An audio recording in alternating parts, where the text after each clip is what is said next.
Pour que tous les cœurs puissent commencer.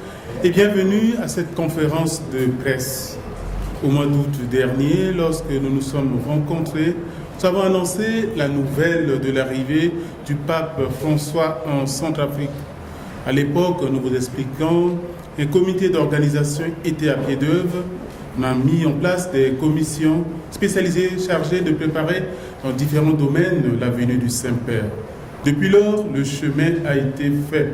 De nombreuses bonnes volontés se sont mobilisées de toutes parts dans le pays. Des hommes et des femmes et des familles ont donné de leur temps, de leur savoir-faire, de leur pauvreté pour avancer dans les travaux d'organisation. Le gouvernement a été dès le début en première ligne.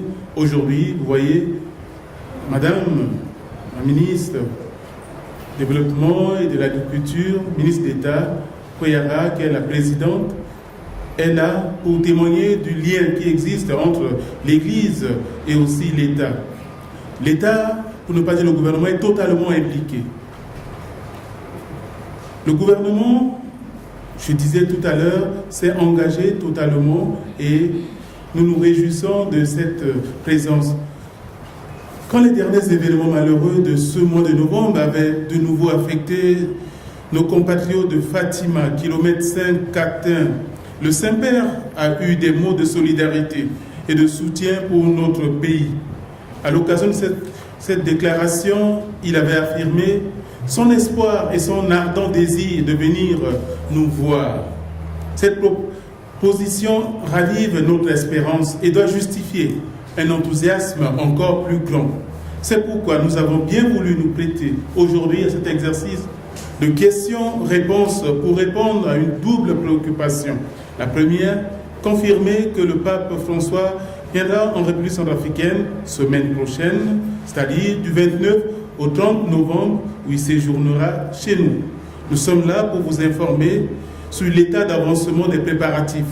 Deuxièmement, vous inviter aussi à sensibiliser tous les Centrafricains à venir à cette grande rencontre de la miséricorde et de la réconciliation.